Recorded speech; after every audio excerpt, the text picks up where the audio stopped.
ရှိမှရှိသေးရလားဆိုတာပေါ့နော်ဒီတရားတွေပေါ့လေတင်ပါအဲ့ဒီနဲ့ပတ်သက်ရင်လည်းဒကာကြီးနေနဲ့တတ်နိုင်လောက်ရှင်းပြပေးတင်ပါတပည့်တော်တီးတော့ကတော့သူကပထမတော့ဟိုစကက16စကက6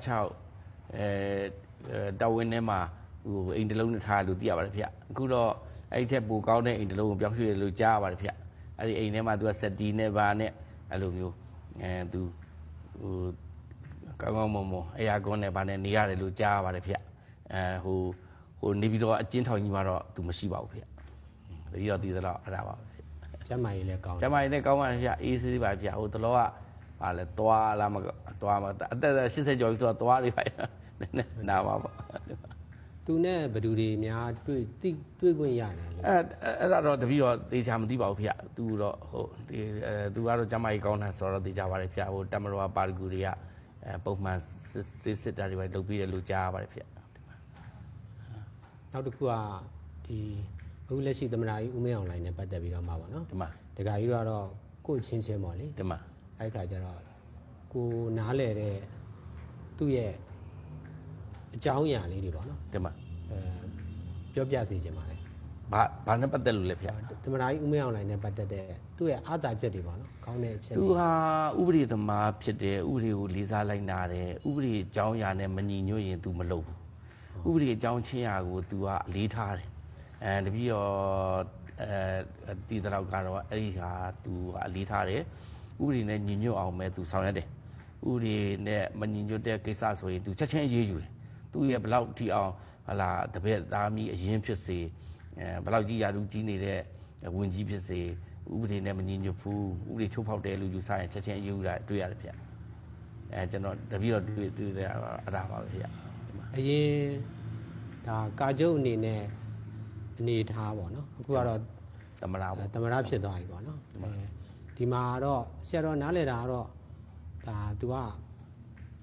ဒီကာကျုပ်ဖြစ်တော့လဲကာကျုပ်လို့ပေါ့လေဒီမှာသမရဖြစ်တဲ့အခါကျတော့လဲသမရလို့ပေါ့အပြောင်းလဲတွေအများကြီးလုပ်နိုင်မယ်လို့တော့ဆရာတော်အနေနဲ့တော့ဒီမှာလေ့လာမိတယ်ပေါ့လေဒီမှာအဲ့တော့ဒကာကြီးရဲ့အမြင်ရောသမရအနေနဲ့ဆောင်ရွက်အရင်တော့ကာကွယ်ဦးစီးချုပ်ဆိုတာကတော့ဘုံဘုံရဲ့site တစ်ခုလည်းပေါ့အခုကသမရဆိုတော့နိုင်ငံလုံးနဲ့ပတ်သက်တယ်ပြီးရင်ဟိုလွတ်တော်ကနေရွေးချယ်တင်မြှောက်လိုက်တဲ့သမရဖြစ်တဲ့အတွက်ကြောင့်ဟို legally ပေါ့လေလို့ကိုင်လို့ပိုကောင်းတာပေါ့ပို့ပြီးတော့လို့ကိုင်လို့ကောင်းတယ်ဒါကြောင့်မို့လဲတရုတ်တို့ရုရှားတို့အိန္ဒိယတို့ကအရေးတယူဒါ formal ဆက်ဆံတာပေါ့ဗျအဲ့ဒါကိုမြင်သာပါတယ်ဗျဒါတချို့ဟိုအာဆီယံတချို့နိုင်ငံတွေကသူတို့ဘာနေသူတို့ဒါတပည့်တော်တို့မဆက်ဆံတာသူတို့ထက်အင်မတန်တကိုးကြီးတဲ့အင်အားကြီးတဲ့နိုင်ငံတွေကတော့မှတပည့်တော်တို့ဟိုဒန်းလူကြီးသူဆက်ဆံနေတာဖြစ်တဲ့အတွက်ကြောင့်ဒါတဖြည်းဖြည်းနဲ့တော့ဒါသူတို့နားလဲသဘောပေါက်သွားမှာပါဗျအိန္ဒိယနဲ့ပတ်သက်ရင်တော့ဆရာတော်ကိုယ်တိုင်လည်းဗုဒ္ဓဂယာမှာရေးတာဖွင့်တာတော့လေဒီမှာအိန္ဒိယရဲ့ကိုယ်ပိုင်ကားတွေထုတ်လုပ်တာတွေရောကိုယ်ပိုင်ပစ္စည်းထုတ်လုပ်တာတွေရောအားသာချက်တွေတော်တော်လေးတော့တွေ့ရတယ်တော်ပါတယ်ဗျပြီးတော့သူကဂျားတွေကသူတော်တော်နေတတ်တယ်ပေါ့နော်ဒီမှာဗျဒီမှာအမေရိကနဲ့တရုတ်ဂျားထဲမှာလည်းသူ့မူဝါဒနဲ့သူပေါ့ပြီးတော့သူ့ရဲ့အခြေခံဥပဒေကလည်းဒီဗုဒ္ဓဘာသာကိုဘုရားဟောတွေကိုပဲအခြေခံပြီးတော့မှဒီမှာဗျဒေါက်တာအမ်ဘေကာကနေပြီးတော့ရေးဆွဲခဲ့တာဆိုတော့လေဒီမှာဗျဒီမှာတခြားဥပဒေနဲ့မတူသူလည်းတလွဲသုံးတာလေးတွေနည်းနည်းအစွန်းရောက်တာလေးတွေတော့ရှိတာပေါ့လေအောက်ခြေကဝန်ထမ်းတွေကတခါကြရင်ဒီတိုင်းပဲနည်းနည်းလေးစလုံးပေါင်းလေးမှားတာအစားနားလည်းခွင့်မလွတ်ပေးနိုင်ဘူးနည်းနည်းလေးတရက်နောက်ကြတာအစားပြန်သွားပြီးတော့မှဒါခွင့်ပြုချက်ပြန်တောင်းအဲ့လိုမျိုးတွေစိတ်ကတိကောက်ဖြစ်ရတာတော့ရှိပါတယ်ဒါပေမဲ့သူ့မှာတော့တခြားဟာတွေနဲ့မတူတဲ့ကဲသူ့နိုင်ငံထဲမှာဆိုရင်သူကဝင်ပြီးတော့မှနေချင်းဒီလောက်နေချင်းတက်လုံးနေရတယ်ဒန်ကြီးကလည်းရူပီ9000လောက်ပဲစောင့်ရတယ်ဒီမှာသူ့နိုင်ငံသားဖြစ်ချင်တယ်ဆိုလဲမခက်လာဘူးပေါ့နော်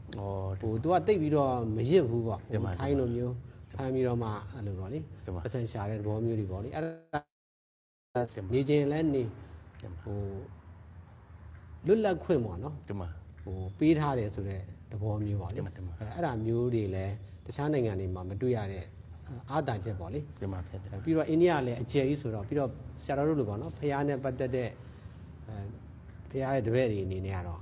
တော်တော်လေးစိတ်ဝင်စားစရာကောင်းတယ်ဒီမှာပြီးတော့တိုးတက်လာမဲ့အလားအလာတွေလည်းအများကြီးတော့မြင်တွေ့ရတယ်ပေါ့ဒီမှာဖြစ်ဒီမှာဖြစ်အဲ့တော့ငကိုတွေကလည်းဆရာတော်ကအိန္ဒိယရဲ့အာသာချက်တွေကိုသိထားတော့ဒီမှာ မြန်မာနိုင်ငံကိုလည်းဒါအိန္ဒိယနဲ့ပို့ပြီးတော့နီးစပ်စီနေတာပေါ့ တင်ပါဗျာတင်ပါနီးစပ်ပါတယ် စက်မှုလုပ်ငန်းရှင်အခုဒါကားထုတ်လုပ်တာပဲဖြစ်လုပ်ငန်းရှင်တွေတတ်နိုင်တဲ့လူလည်းအများကြီးရှိကြတယ်သူတို့ကလည်းစိတ်ဝင်စားကြတယ်မြန်မာပြည်တော့လေပြီးတော့သူတို့ကမြန်မာပြည်ကဗုဒ္ဓဘာသာကိုပြန်လိုချင်နေတယ်အဲ့ဒါကြောင့်သူတို့ဗုဒ္ဓဘာသာ သူတို့ကပိုစတောင်းဖြစ်တယ် ဟုတ်တယ်သူတို့မှဆုံးရှုံးသွားပြီးတော့ဒုက္ခရောက်နေတော့သူတို့ကတစ်ဖက်သက်ဗီဇာတောင်မှအိန္ဒိယတွေကလာရင်ဗီဇာကြီးပေးရတယ်မြန်မာတွေကသွားရင်ဗီဇာ free ပေါ့နော်ဒါတစ်ဖက်သက်ကိုလိုက်လျောပြီးတော့မြန်မာ passport ဆိုရင်ပဲဒါတကယ်ထူးထူးခြားခြားပေါ့တခြားနိုင်ငံမှာအဲ့လိုမျိုးမရဘူးပေါ့နော်ဘယ်တော့တစ်နေ့ဗီဇာရှောက်မလားလွယ်ကူတယ်အဲ့လိုဆိုတော့အဲ့လိုဖြည့်ချောမှုတွေပေးတာတွေကလည်းတော်တော်အတူစရာကောင်းတာပေါ့ကိုကဒါဖြစ်ချင်တယ်ဆိုရင်ဖြစ်အောင်ကိုလုပ်မယ်ကဲဘယ်လိုပဲဖြစ်ဖြစ်အခွင့်အရေးတွေပေးမယ်ကိုလိုချင်တာကိုဖြစ်အောင်ပေါ့အဓိကတော့သူကကောင်းတာလိုချင်တာလေဘုရားဘာသာကိုအိန္ဒိယနိုင်ငံမှာပြန်အိန္ဒိယနိုင်ငံကတစင်ကဘာကိုပြန်ပြီးတော့ပြန်ပွားစေခြင်းတယ်အဲ့အတွက်လည်းဆရာတို့ကအိန္ဒိယသွားတဲ့ခါမှာတော်တော်လေးအဆင်ပြေတယ်လို့တော့ဟိုပြောလို့ရတယ်ပေါ့နော်သွားနေခြင်းတဲ့လူတွေကလည်းမြန်မာ passport တွေကအခွင့်အရေးရတဲ့အတွက်ပေါ့လေဘုန်းကြီးဒီလိုက်ရှင်ဆိုပိုတော့အခွင့်အရေးရတယ်အဲ့အတွက်အဆင်ပြေပါတယ်အဲ့တော့အိန္ဒိယနဲ့ပတ်သက်ရင်လည်းတတ်နိုင်မှာတော့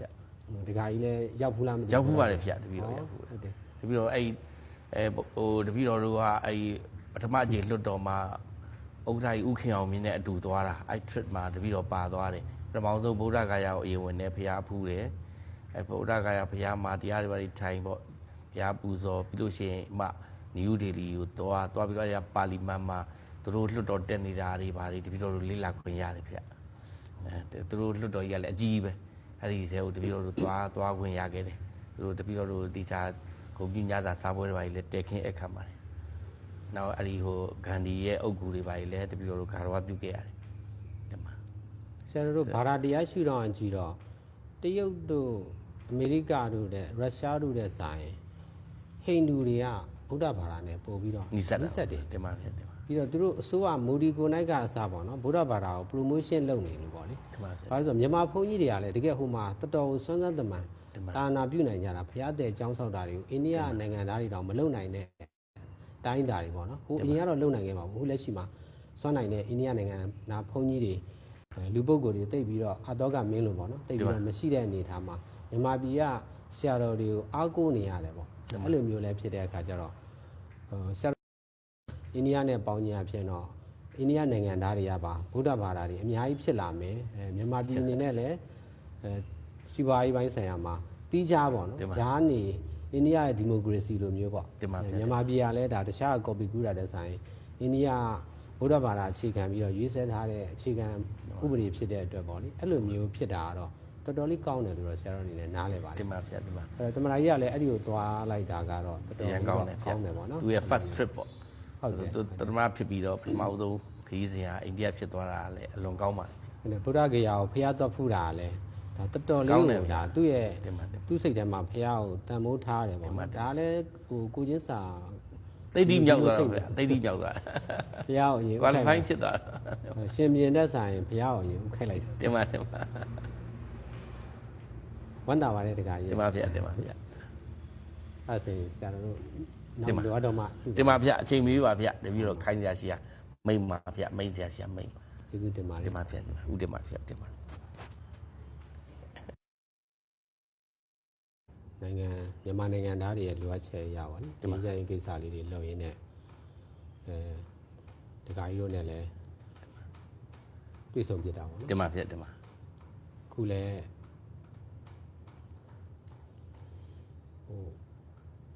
လက်ရှိအခြေအနေရတော့ရင်းချမ်းရေးကိုတော်တော်များတော့လူလားလာကြတယ်တင်ပါဗျာတင်ပါလူကိုတဲ့ဆိုင်ပေါ့တင်ပါဗျာမငြိမ်းချမ်းတာရဲ့စူးကျိုးတွေကိုလည်း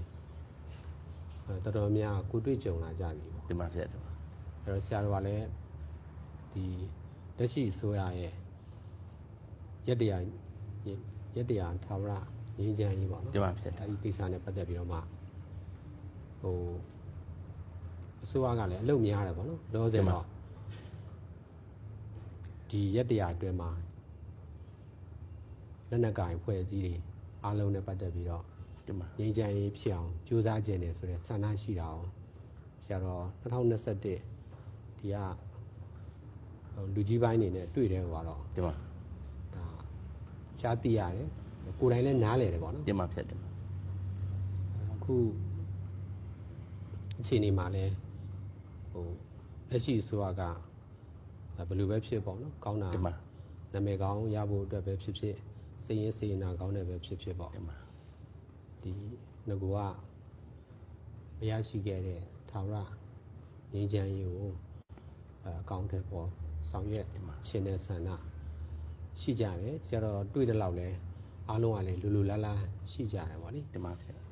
ဟိုဘက်ဒီဘက်ပေါ့အများပြည်သူတွေရော တင်ပါ ဖြစ်ချင်လာကြတယ်ဒါမဲ့တစ်ဖက်မှာဖြစ်ချင်တယ်ဆိုတာကတော့ဆရာတော်ကကိုယ်တိုင်ငြိမ်းချမ်းရေးကိစ္စတွေကိုပြောပြတဲ့အခါမှာဆရာတော်ကိုဖုန်းနဲ့ပဲဖြစ်ဖြစ်လူကိုယ်တိုင်ပေါ့နော် တင်ပါ မလေးရှားတို့ထိုင်းတို့မြန်မာပြည်တွင်းတို့မှာဆက်တွေ့ကြတယ်ပေါ့ဆက်တွေ့တဲ့အခါမှာသူတို့မှာစိုးရိမ်စိတ်ကလေးတွေရှိကြတယ်ပေါ့လေ တင်ပါ တကယ်ငြင်းချမ်းခြင်းလို့လောက်တာဟုတ်ရဲ့လားဒီမှာလို့ပါနော်ထောင်ချောက်စင်တာလားခကြဒီကိုပြန်ပြီးတော့မှငြင်းချမ်းရေးအတွက်ဆောင်ရွက်တဲ့အခါကျမှစစ်ကြောရေးမှာပြန်မလွတ်ပဲနေမလား တင်ပါ ဒီလိုတွေကအစပါနော်စိုးရင်ပူပန်တဲ့အခါဒါသူတို့ရဲ့ဒီမိကွန်းတွေကိုပေါ့နော်ဒါသူတို့စိတ်ထဲမှာဒါလေးကတော့ရှင်းလင်းလင်းဖြစ်ချင်တယ်ပေါ့လေဒါပေမဲ့ဆရာတော်ကလည်းဒီအစိုးရဘက်ကကာကံရှင်မဟုတ်တဲ့အခါကျတော့ကိုလည်းတေချာမသိဘူးပေါ့ဒီကကြီးကတော့လက်ရှိလည်းပြောဆိုနေတယ်ကိုယ်တိုင်လည်းပါဝင်ပတ်သက်နေတယ်ပေါ့လေအဲဒီကကြတော့ဒီကကြီးနားလေတဲ့လောက်ပေါ့နော်ကိုယ်တိုင်တေချာသိတဲ့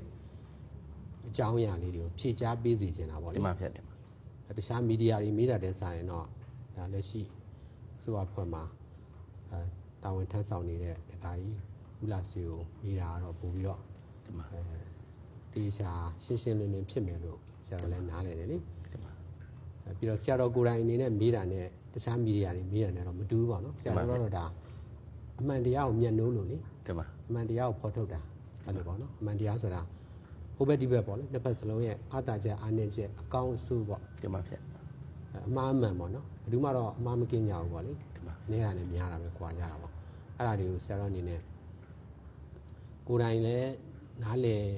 ကိုယ်တိုင်နားလေတာတွေရှိတယ်လို့ပေါ့နော်ဒါပေမဲ့ဆရာတော်အနေနဲ့ကြတော့58နှစ်လည်းရှိပြီ တင်ပါ အလုပ်တွေလည်းအများကြီးလုပ်ထားတယ်တရားလည်းအားထုတ်တယ်ပရိဒတ်တွေလည်းအများကြီးလုပ်ထားတော့ဓာတ်ရိုက်စိတ်နဲ့နားလေတာတွေရှိတယ်လေ တင်ပါဖြစ် ဟိုလူကြီးချင်းပေါ့နော် တင်ပါဖြစ် ပြောတာမှလမ်းမဆုံးတော့ဘူးပေါ့ တင်ပါဖြစ် မြင်ရတာမှလမ်းမဆုံးတော့ပဲနဲ့ဒကာကြီးဆိုလဲဒကာကြီးရဲ့စိတ်ရင်းကိုဘာသာတရားပေါ်မှာကြီးညိုမှုတွေပေါ့နော်ဒါဒကာကြီးမပြောလဲတခြားလူမပြောလဲဆရာတော်အနေနဲ့တော့နားလည်မှုရှိနေတယ်ပေါ့နားလည်မှုရှိတဲ့အတွက်လဲဆရာတော်ကိုယ်တိုင်မေးမြန်းခြင်းအဖြစ်တော့ဒကာကြီးအနေနဲ့လည်းပို့ပြီးတော့မှန်မှန်ကန်ကန်ဖြစ်အောင်ဂရုစိုက်ပြီးတော့ တင်ပါဖြစ် ဖြည့်ချမယ်လို့လဲယုံကြည်တယ်ပေါ့နော် တင်ပါဖြစ် ပထမဆုံးမိကုန်းအနေနဲ့ကတော့ဒီဘုံနဂါးနဲ့ပတ်သက်တယ်ပေါ့လေဘုံနဂါးကိုအလင်းဝင်လိုက်ပြီလို့တော့ကြားရတယ်ဒါပေမဲ့ဘာတည်းမှမကြားတဲ့အခါကျတော့နောက်ဝင်မှုစိတ်ရှိတဲ့လူတွေပေါ့နော်စိတ်ကူးနေတဲ့လူတွေအနေနဲ့ဘုံနဂါးကဘာဖြစ်သွားတာလဲဘာတည်းမှလည်းမကြားဘူးဆိုတော့နည်းနည်းလေးသိကျင်တော့ဆရာတော်ကိုမေးတာပေါ့နော်ဆရာတော်ကိုမေးတော့ဆရာတော်ကတစင်းပြန်ပြီးတော့မှမေးပြီးတဲ့တဘောပေါ့ဆရာတော်အနေနဲ့ကတော့ယုံကြည်ရတာလားမယုံကြည်ရဘူးလားဘယ်ဟာကဖြစ်နိုင်လဲမဖြစ်နိုင်ဘူးဆိုတာနားလည်ပါတယ်ပြောမှမဟုတ်ဘူးပေါ့နော် တင်ပါ ဒါပေမဲ့အများပြည်သူအနေနဲ့ကြတော့ပြောမှပဲပြောတာတော့မှကိုယုံကြည်တဲ့သူပြောမှနားလည်ဟိုလက်ခံမှမျိုးပေါ့နော်တခါကြီးအနေနဲ့ဘုံတကားနဲ့ပတ်သက်ပြီးတော့တချို့ဆွဆွဲလို့ငကိုတွေကမြန်မာစစ်တပ်ကလွတ်ထားတဲ့စပိုင်ဆိုတဲ့သဘောမျိုးတွေရောပေါ့နော်ဒါသူတို့ပြောတာကိုပြောတာပါဆရာတော်အနေနဲ့တော့ဒါရှင်းရှင်းလင်းလင်းဖြစ်သွားအောင်ဘုံတကားကိစ္စကလည်းဘာမှလည်းထုတ်ပြန်တာလည်းသိကြမရှိဘူးလေအလင်းဝင်သွားတယ်ဆိုတာပဲသိရတယ်ပေါ့နော် တင်ပါ အဲ့ဒါကြောင့်လေတခါကြီးတိတယ်လောက်ရှင်းပြပေးစေ သူတို့ဘုန်းကားကတပည့်တို့စီကိုအလင်းဝင်တာကသူတို့အတွက်ကြီးမားတဲ့ထိုးနှက်ချက်တစ်ခုဖြစ်သွားတယ်အဲ့ဒါတေးကြတယ်သူတို့တော်တော်လေးဖွဲ့စည်းပုံပြတ်သွားတာပေါ့သူတို့အဲ့လိုဖြစ်သွားတော့ဘုန်းကားကတပည့်တော်စီရောက်လာတယ်သူတို့ကသတင်းတွေလွှင့်တာပေါ့ဘုန်းကားကိုရှင်းပြလိုက်ပြီးတို့ဘုန်းကားကိုထောင်ချပလိုက်ပြီးတို့စသဖြင့်သူတို့သတင်းတွေရှောက်လွှင့်တာပေါ့တကယ်တမ်းဘုန်းကားကအနောက်မြောက်တိုင်းစစ်ဌာနချုပ်ရဲ့လုံခြုံမှုပေးတဲ့နေရာမှာအေးချမ်းချမ်းဇနီးနှစ်ယောက်နဲ့အတူပျော်ပျော်ရွှင်ရွှင်နဲ့မြင်းစီးပြီးတော့မြင်းနေပါစီးရဲဆိုဘောလုံးကလေးမှာ အဲ့လိုမျိုးရှိတယ်ဈေးတွေသွားဝယ်တာတွေ့တယ်ဗျအေးဆေးပါဗျစစ်ကြောမင်းမြန်းတာတော့ခံရမယ်ပေါ့စစ်ကြောမင်းမြန်းတာကိုရိုးတနာတပည့်တော်နဲ့ဆရာတော်နဲ့အခုတို့ပြောသလိုပဲပြောတာပဲဒီလောက်ပဲရှိတယ်ဗျဟုတ်ပြီဒီလောက်ကလွယ်ပြီးတော့ကျန်တာမရှိပါဘူးသူအေးချမ်းချမ်းပဲရှိပါတယ်ဗျသူဟိုတို့ခြားမီဒီယာတွေပြပမီဒီယာတွေပြောသလိုတော့မဟုတ်ပါဘူးဗျအဲ့ဒါသိကြပါတယ်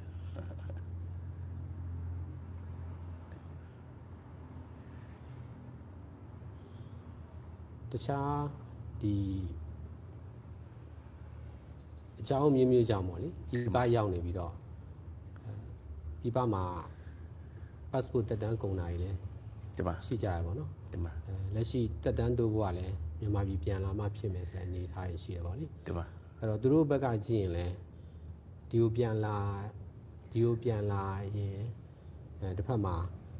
passport သိမ်းတာတွေပါတယ်ရှိတဲ့အခါကျတော့အလုပ်ကန်အဆင်မပြေတော့ပြန်ဒီမှာအဲ့ခါကျတော့ဟိုမှာလည်းအလုပ်လုပ်လို့အဆင်ပြေနေတဲ့လူတွေပေါ့နော်စီပြန်လုပ်ခဲ့ဘူးတာပဲဖြစ်ပေါ့လေအကြောင်းမျိုးကြောင့်တော်လန်ရေးအတွက်ပဲဖြစ်ဖြစ်ဒါနိုင်ငံရေးလုံရင်းနဲ့ပြပကိုဖန်ခံမှာဆိုလို့ရှောင်ထွက်သွားတာပဲဖြစ်ဖြစ်ကြာလာတဲ့အခါကျတော့နေလို့မရတော့ဘူးပေါ့နော်ဒီမှာလည်းရှိကြတယ်သူတို့အနေနဲ့လည်းဘယ်လိုလုပ်ရမှန်းမသိဘူးတော့ဖြစ်နေတာပေါ့နော်ဟိုမှာဆက်နေရင်လည်းဟိုနိုင်ငံမဲ့လို့ဖြစ်သွားမယ်အဲ့တော့ဒီဘက်ကလည်းတတ်နိုင်လောက်တော့သူတို့ကိစ္စတွေကိုလည်းဒီဆရာတော်တော့လူပေါင်းစုံကူညီနေတာဆိုတော့သူတို့လည်းတတ်နိုင်လောက်တော့ဘယ်လိုတပည့်တော်တို့အဲ့ဒါနဲ့ပတ်သက်ပြီးတော့ဘုရားဘုံဟိုဟာပေါ့ဟို CDN တွေအားလုံးကိုသူတို့ပြန်လာခြင်းရဲ့အစိုးရကကြိုးစိုးနေပါတယ်သူတို့ပြပရောက်နေတဲ့ CDN တွေလည်းပြန်လာကြတာရှိပါတယ်လေသေးရောက်တဲ့ခါမှာသူတို့ကို2ရက်တန်ဒီ3ရက်တန်ဒီသူတို့ဟိုဘက်မှာဘာတွေလုပ်ခဲ့တယ်လဲဆိုတာခေါ်မေးတယ်လို့တပည့်တော်ကြားပါတယ်တချို့သိတာဝန်ကြီးထမ်းဆောင်ခဲ့တဲ့ဟိုမှာ NUG CRPH ပါစသဖြင့်ပေါ့အဲ့မှာတာဝန်ကြီးထမ်းဆောင်တဲ့လူတွေကြတော့4-5ရက်လောက်ကြာအောင်မေးမြန်းတယ်လို့သိရတယ်ပြီးလို့ရှိရင်သူတို့ပြန်လွှတ်လိုက်တယ်သူတို့ကို passport စာအုပ်တွေဘာတွေတော့အတိုင်းအတာတစ်ခုထီတော့သူတို့ကိုတင်ထားတယ်အချိန်တိုင်းတာတစ်ခုပြည့်တဲ့အခါမှာပြန်ပေးလိုက်တာလဲတပည့်တော့ကိုယ်တိုင်ကြုံမှုရတယ်အောင်ဆိုတော့တပည့်တော့အမျိုးတွေကဒါအမျိုးအရင်နဲ့ပေါ့ဆရာတော်နာမည်တော့မပြောတော့ပါဘူးဒါ END ဆရာဝန်မတယောက်သူဆိုရင်ဟလာအခုဆိုရင် passport တွေအစပြန်ရနေပါပြီအဲ့ဒီမျိုးအနေထားတပည့်တော့တွေ့ရပါတယ်အဲ့တော့သူတို့ပြပလူတွေကပြန်လာခြင်းနဲ့ဘာညာဆိုတာအေးစစ်စစ်ပြန်လာလို့ရပါတယ်ဒီမှာသူတို့ကိုဟိုဘုံရဲ့တပည့်တော်တို့နိုင်ငံတော်အစိုးရဆိုတာအရင်တော့ဟလာတခင်ဆိုးကြီးစင်စိုးရမှာရွာလုံးကျွတ်တက်ခဲ့တာတောင်မှလူငင်းချမ်းသာကိုရသွားတာပါပဲဒါတာရကတွေရှိပါတယ်အစိုးရအဆက်ဆက်ပါဒီမှာအဲ့တော့ဒီဆရာတော်နားလေလောက်လဲဒါဥပဒေရစစ်သားချင်းတပ်ဖြတ်တာမဟုတ်ဘဲနဲ့တိုက်ပွဲမှာမဟုတ်ဘဲနဲ့ဒါရက်ွက်အုပ်ချုပ်မှုပဲဖြစ်ဖြစ်အပြစ်မဲ့ပြည်သူတွေပဲဖြစ်ဖြစ်အဲ့ဒါမျိုးတပ်ဖြတ်ရင်တော့ရာဇဝတ်မှုဖြစ်တယ်အဲ့ဒါမျိုးဆိုရင်တော့ပြစ်မှုထင်ရှားတယ်ဆိုရင်အရေးယူခံရမယ်တင်ပါဗျသိကြပါတယ်ပြန်ဝင်လာတဲ့ခါကျရင်လည်းအရေးယူခံရမယ်ဒါပေမဲ့တစ်ဖက်ကလည်းကိုယ့်ရဲ့ကံပေါ်မှာမူတည်ပြီးတော့လူငင်းချမ်းသာဖြေလျှော့မှုတွေလည်းရှိပါတယ်ဖြေလျှော့မှုတွေတော့အများကြီးပေးပါတယ်ဖြေလျှော့မှုတွေအများကြီးပေးပါတယ်သေတံသမားတွေတောင်မှဖြေလျှော့မှုတွေအများကြီးပေးတာကိုတွေ့ရပါတယ်တပည့်တော်